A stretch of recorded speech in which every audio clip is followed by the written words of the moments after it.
Ciri-ciri wanita solihah yang taat kepada suami. Tidak meremehkan pemberian suami, menutup aibnya, serta tidak mencari alasan untuk bercerai. Dalam satu riwayat disebutkan berkaitan dengan masalah meremehkan, idza qalat imra'atu li zawjiha ma ra'aitu minka khairun qattun faqad habita amaluha. Jika istri mengatakan kepada suaminya dengan kalimat belum pernah aku mendapatkan kebaikan darimu, maka ia berarti telah menggugurkan amalan. Jadi jangan sampai istri mengatakan kamu kok belum pernah menafkahi saya, padahal rumah yang dia tinggali itu nafkah dari suami, makan yang diberikan itu dari suami, pakaian yang dia pakai yang belikan suami. Hanya gara-gara istrinya minta HP tidak dibelikan, lalu kemudian mengeluarkan kalimat seakan-akan suami tidak pernah memberi nafkah, maka ia berarti telah menggugurkan amalannya. Jadi amalan-amalan istrinya akan dihilangkan oleh Allah, dihapus. Makanya hati-hati kalau ngomong. Kenapa banyak perempuan masuk neraka itu diantaranya begitu, tidak berterima kasih dengan suami.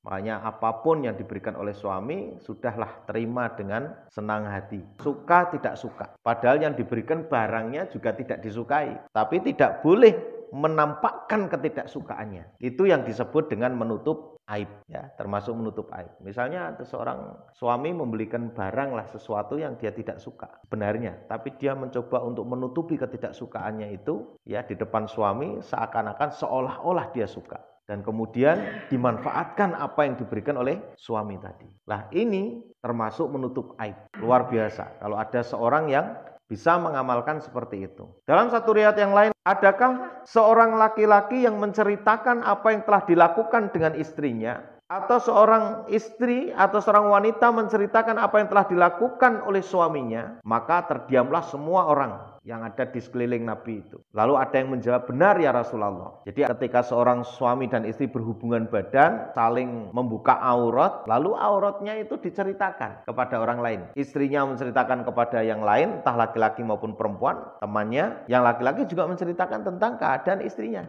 Mungkin ada panunya, ada penyakitnya, ya, diceritakan. Atau waktu hubungan juga diceritakan. Di antara sahabat ada yang mengatakan, benar ya Rasulullah. Mereka sering berbuat seperti itu, saling menceritakan, baik laki-lakinya maupun wanitanya. Kemudian Rasulullah SAW bersabda, janganlah kamu berbuat demikian, karena itu bagaikan syaitan laki-laki bertemu dengan syaitan perempuan, lalu bersetubuh sedangkan orang-orang melihatnya. Jadi ini menjadi larangan. Jadi kalau misalnya ada hubungan suami istri itu tidak boleh diceritakan kepada orang lain. Kalau diceritakan, itu digambarkan oleh Nabi Muhammad SAW sebagai seton laki-laki dan seton perempuan bersetubuh sedangkan orang melihatnya. Karena apa? Pada dasarnya ketika diceritakan orang membayangkan. Ini Masya Allah. Kemudian hadis yang lain tentang masalah aib ini. Inna min syarrin nas manzilatan indallah yaumal qiyamah. Ar-rajula yuqdi ila mar'atihi wa tuqdi ilaihi thumma yanshuru ahaduhuma sirru sahibihi. Dari Abu Sa'id Al-Khudri radhiyallahu an mengatakan Rasulullah sallallahu alaihi wasallam bersabda, sesungguhnya seburuk-buruk manusia di sisi Allah di hari kiamat adalah seorang suami bersetubuh dengan istrinya,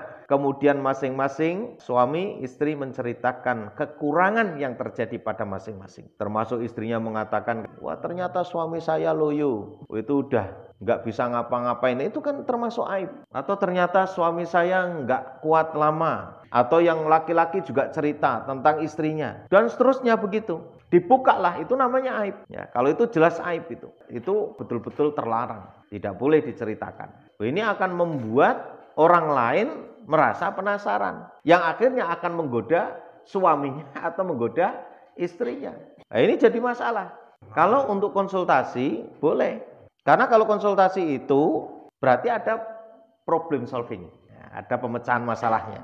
Tapi kalau hanya untuk diceritakan kemana-mana, ini nggak ada problem solvingnya, nggak boleh. Kalau untuk problem solving otomatis, ya kan, nanti ada pemecahan masalah. Dan orang yang dikeluhi tentang masalahnya tidak boleh juga menceritakan. Apalagi diposting namanya disebut, alamatnya sekalian dikasih tahu. Nah ini repot ini, ya, difoto sisan orangnya. Ini loh orang yang katanya tidak pernah disentuh oleh suaminya. Wah ini jadi masalah. Menjaga aib ini tidak semua orang mampu, kecuali diberi anugerah oleh Allah bisa menjaga atau menutup aib suaminya atau istrinya. Termasuk tadi tentang hubungan badan, ya termasuk yang sebelumnya juga saya ceritakan, apapun yang diberikan oleh suami itu sebenarnya istri tidak boleh menampakkan ketidaksukaannya.